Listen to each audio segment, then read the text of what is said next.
5번째 시간입니다. 네 번째 마지막 부분에서 우리가 칼빈주의와 알미니주의 신학을 다루면서 15세기 그리고 16세기 초반의 사회적 또 정치적인 그런 배경을 조금 설명했는데, 우리가 좀 더 연이어서 설명을 해드리면, 사실 가톨릭 교회가 재정적으로 적자를 보고 있는 그런 시대였습니다. 그래서 면죄부와 연옥이라고 하는 교리를 통해서 재정 적자를 메꾸려고 노력을 했습니다. 재정 적자가 일어났던 이유는 베드로 성당을 재건하고자 하는 그런 이유 때문에 재정적으로 상당히 부족했다라고 볼 수 있죠. 이때에 로마 가톨릭은 이런 재정 적자를 극복하기 위해서 알브레히트 주교라고 하는 그 주교에게 국왕이 권력을 위임하게 됩니다.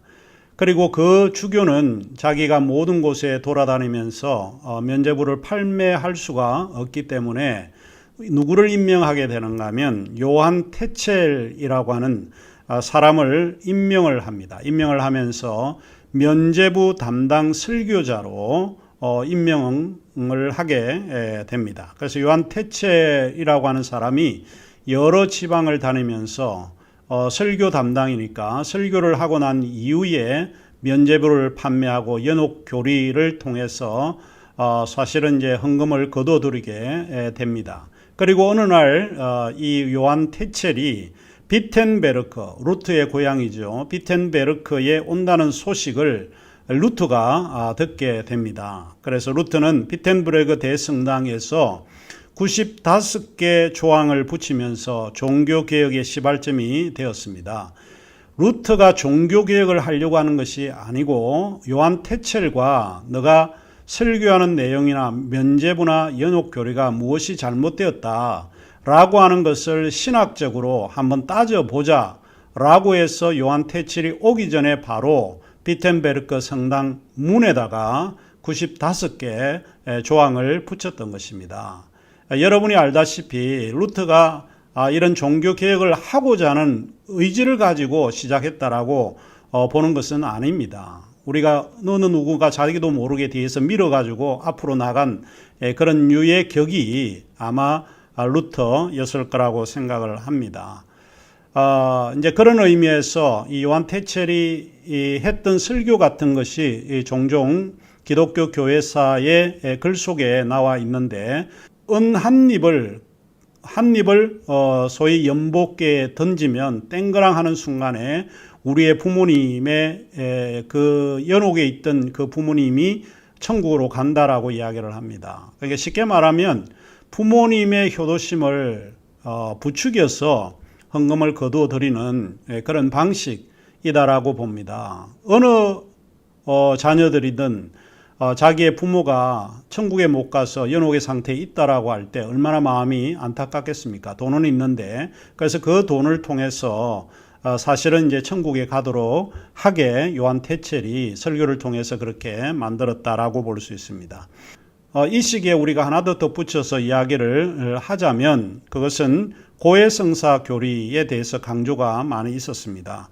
고해성사라고 하는 것은 우리가 앞 시간에서 잠시 이야기를 했지만은 단순히 개인적인 참여나 용서의 과정을 넘어서 정치적인 의미를 가지고 있었다고 봅니다. 이는 개인들의 사생활을 알고 있는 신부들이 정보 공유의 힘을 이용해서 권력에 활용할 수 있었기 때문이 아니었을까 생각을 합니다. 그래서 이 가톨릭은 이런 힘을 분산시키지 않고 하나로 모으는데 이런 정보 공유의 힘을 이용하지 않았을까. 내 개인적으로 이제 그런 생각을 한번 해보게 됩니다. 예를 들면 교회 안에서 좀 오래 다니는 이 굉장히 훌륭한 그런 장로들이나 이런 사람들이 고해성사를 하지 않았겠습니까? 그래서 개인적인 어떤 사적인 비밀을 다 알고 있는데 문제를 일으키게 되면 내가 다 알아 라고 이야기를 하면 이거 침묵시키는 유일한 수단이 되지 않을까, 그런 생각을 해보게 됩니다. 종교개혁이 바로 이 15세기 말에서 16세기로 시작이 되어지는데, 이제 제가 개인적으로 생각할 때는 하나라고 생각을 합니다. 이것은 이제 다른 교수님들과 조금 차별을 두고 있는 생각이기는 하지만 종교개혁이 가능했던 이유는 뭘까? 제가 개인적으로 생각할 때는 그거는 인쇄술이라고 저는 생각을 합니다. 막연하게 인쇄술이 발달된 거 그것만이 아니라고 생각을 합니다. 인쇄술은 뭐와 연관이 되어 있는가 하면 문자입니다. 글입니다. 글이 결국에는 종교개혁의 가능성을 엿볼 수 있었다. 이렇게 생각을 합니다. 인쇄술의 발명 그러면 요하네스 우리 구텐베르크를 생각할 겁니다. 구텐베르크는 약 1440년 15세기죠.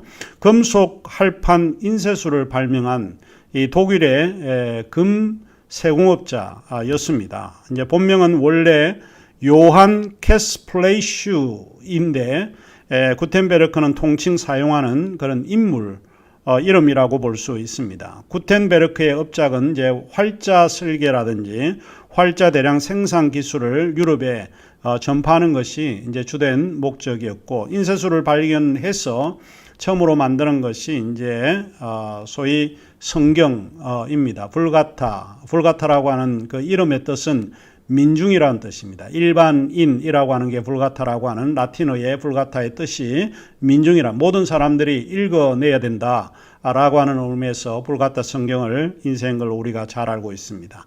면죄부 같은 것도 결국에는 이 구텐베르크의 인쇄술의 발견이 상당히 큰 몫을 차지했다라고 볼 수 있습니다. 뭐 금액에 따라서 면죄부 티켓이 달라질 정도였으니까, 우리 야구 경기장을 구경하면 외야수와 우리 일루수가 금액이 차이가 나듯이 면죄부도 사실은 금액에 따라 차이가 났던 걸로 생각을 하고 있습니다. 자, 이 시기에 그러면 왜 제가 인쇄술의 발견이 종교개혁의 힘이었나라고 생각을 하는가 하면, 결국에는 글자, 문자가 힘입니다. 이전에는 신부나 교황의 교시에만 의존되어 있었습니다. 해석이 없었습니다. 그러나 일반인들이 라틴어 성경 불가타를 읽기 시작을 하면서 주교가 이야기했던 것과 성경이 이야기했던 것이 다르게 나타난다라고 보는 것이죠. 결국 글을 읽는다라고 하는 것은 비판의 의미가 들어가 있습니다. 비판적일 수밖에 없습니다. 지성이라고 하는 것은 결국은 우리가 교회를 개혁할 수 있는 힘이 등장합니다. 그래서 제가 그까 이까 해석학 폼나게 풀어보자라고 하는 데서 종교개혁 시대에 성경 해석을 언급을 하면서 제가 그런 이야기를 한 적이 있습니다. 종교개혁의 힘은 문자의 힘이다. 결국 우리가 글을 읽고 성경을 읽는 사람이 될 때에 종교개혁이 일어나게 됩니다. 부패된 교회를 바꿀 수 있는 게 글자입니다. 문자의 힘입니다. 우리는 성경을 공부를 하셔야 합니다. 지성이 중요합니다. 교회를 온전하게 하고 깨끗하게 할 수 있는 요인이 바로 글이라고 하는 것입니다.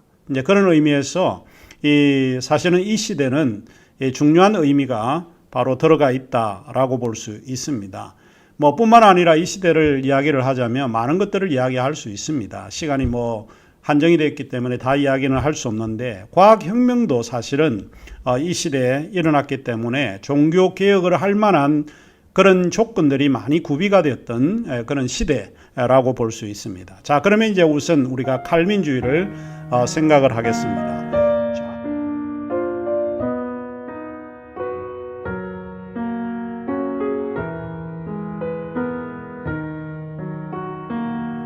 그러면 잔 칼빈을 떠올리면 여러분은 무엇이 생각이 나십니까? 칼빈은 상당히 엄격한 그런 사람이었다고 볼 수 있죠. 스위스 제네바에서 태어났습니다. 제네바는 스위스에서 두 번째로 인구가 많은 도시인데, 제네바를 생각을 하면 이제 스위스 바젤 대학교를 우리가 생각을 해볼 수 있습니다. 자, 그러면 우리가 이제 칼빈주의 신학을 우리가 살펴보도록 하겠습니다. 우리 교재 65쪽에서 66쪽, 67쪽을 조금 보아주시면 좋을 것 같습니다. 칼빈 그러면 여러분은 무엇이 떠오릅니까? 저는 이제 칼빈을 생각하면 하나님을 사랑을 했는데 너무 사랑한 사람이 아닌가 이런 생각을 해보게 됩니다. 그래서 66쪽에 칼빈을 평가를 하면서 제가 그런 글을 썼습니다. 하나님을 너무나 사랑한 사람. 이게 이제 잔 칼빈이다. 이렇게 이야기를 합니다. 그리스도인이라고 할 때 흔히 하나님을 사랑하는 사람이라고 우리가 말할 수 있습니다. 비록 하나님을 사랑하는 방식에는 차이가 있을지 몰라도 하나님을 사랑하는 일은 얄팍한 그런 사랑에서 깊은 사랑에 이르기까지 하나님에 대한 사랑의 정도가 다양하다라고 우리가 생각을 해볼 수 있는데요. 잔 칼빈은 아마도 그 시대에 가장 하나님을 사랑했고 그분을 이야기하는 것을 주저하지 않았을 뿐만 아니고 이 그분에 대한 이야기라면 자신의 목숨이라도 바칠 각오로 하나님께 헌신하고 살았던 인물이 바로 잔 칼빈입니다. 그래서 칼빈에 대한 인용이 67쪽 중간 부분에 제가 언급을 해 두었습니다.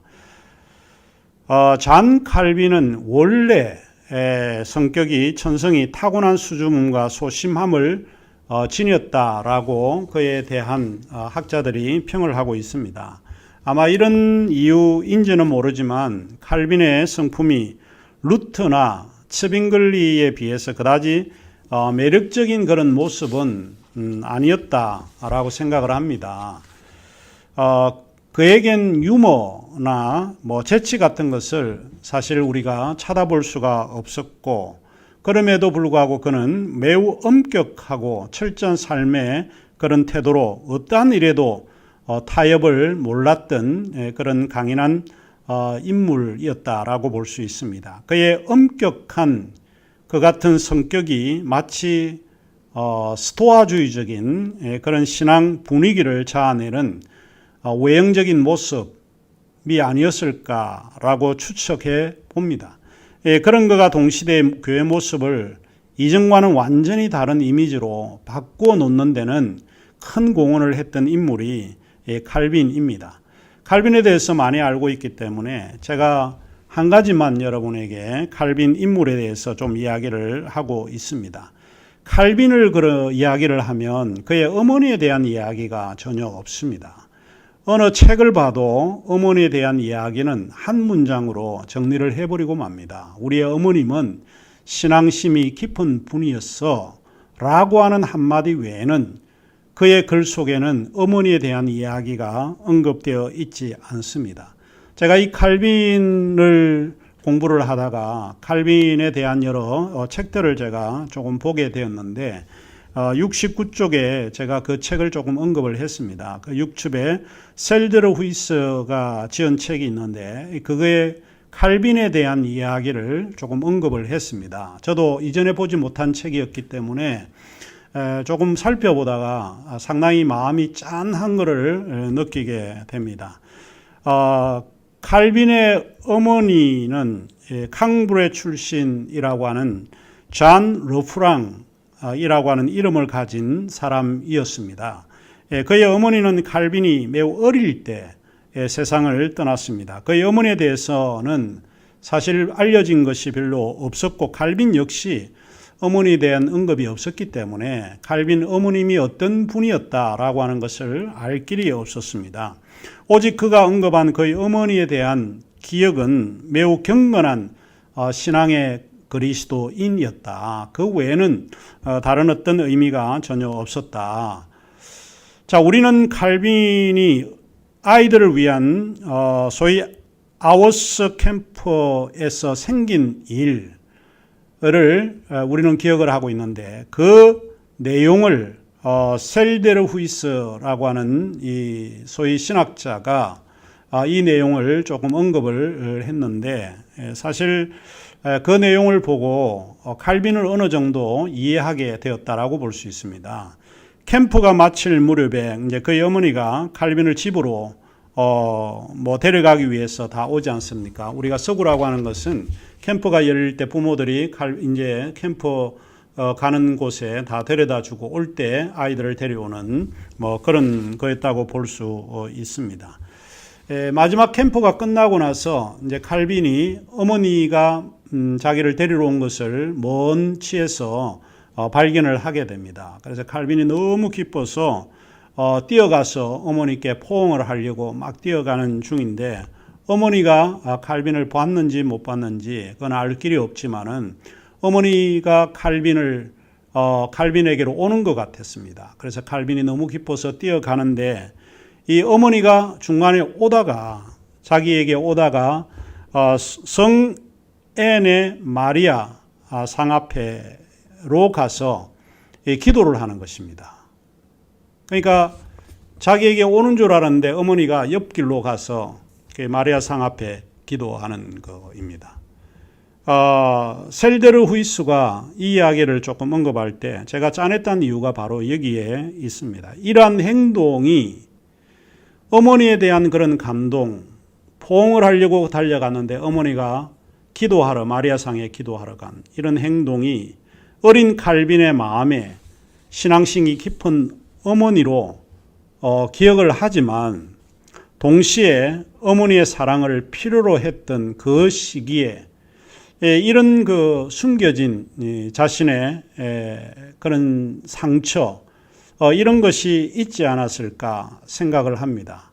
그래서 칼빈은 늘 교리 이야기를 하더라도 어머니에 대한 교리는 교회 외에는 별로 없습니다. 교회는 어머니와 같다라고 표현을 하고 기독교 강요에서 교회론을 이야기할 때 어머니의 품성과 같은 그런 걸로 묘사를 합니다. 그러나 그 외의 교리들은 굉장히 메마르고 삭막한 그런 형태, 법률적인 어떤 그런 교리의 내용을 이야기를 많이 하게 되죠. 뭐 이런 연관성이 있는 것은 아닐 거라고 생각을 하는데 강의를 하고 있는 저는 아마 이런 것들이 어린 시절 칼빈에게 중요한 감정의 사건이 아니었을까 생각을 합니다. 그러면서 그가 셀드르 후이스가 인용하는 글을 보면 그런 이야기를 합니다. 그것이 우리의 마음을 짠하게 하는데 교재 제가 언급을 했습니다. 69쪽에 언급을 했는데 그는 이렇게 기록을 합니다. 어머니와의 최초의 입맞춤은 1515년에 죽은 어머니의 시체였다. 서구의 장례식을 떠올리면 오픈 캐스트니까 그 안에 시체를 묻고 열어져 있단 말이죠. 관을 이렇게 닫지 않고 열려진 관에서 많은 사람들이 가족들이 입맞추면서 마지막 작별 인사를 하는데 이때 칼빈이 바로 이 이야기입니다. 어머니와의 최초의 입맞춤은 바로 죽은 어머니의 시체였다. 자, 그래서 이게 어쩌면 그다지 정감이 넘치거나 서로를 감싸고 포근한 분위기는 아니었을 것 같은데 그래서 그가 이런 고백을 하는 거 보면 어머니에 대한 사랑이 얼마나 많았을까 이런 생각을 해보게 됩니다. 우리가 알듯이 그의 아버지는 어머니가 돌아간 후에 재혼했고 또 재정적인 그런 부정에 연루된 것뿐만이 아니고 이단의 혐의를 받아서 교회에서 그의 아버지가 파문을 당하기도 했습니다. 이런 사실을 미루어 짐작해 보면 칼빈에게 가정이라고 하는 것은 오손도손하고 정감이 넘치는 곳은 아마 아니지 않았을까 생각을 합니다. 그리고 그의 형제들도 6이나 있었는데 모두가 어렵게 살았고 또 죽었고 또 뭐 나머지 둘은 성직자 교육을 받기는 했지만 교회 안의 부정으로 인해서 어려운 그런 처지에 처하게 되기도 했던 것 같습니다. 아무튼 이제 칼빈은 나중에 이제 회심을 한 후에 우리 교재 71쪽에 제가 조금 언급을 했습니다. 회심을 한 후에 1536년 제네바에서 장로들과 의회에 의해서 만장일치로 목사와 신학교사로 선출되는 행운을 얻게 되죠. 교회 회중에 의한 이러한 선출 방식은 초대교회 방식으로 매우 중요합니다. 그래서 칼빈은 파리에서 학교를 다녔고 당시 유행하던 교회 프랑스 인문주의자들의 모임에 참석을 해서 학식을 쌓기도 했습니다. 매우 아주 뛰어난 그런 인물이라고 볼 수 있습니다. 뭐 우리가 알듯이 칼빈은 매우 영특한 그런 인물입니다.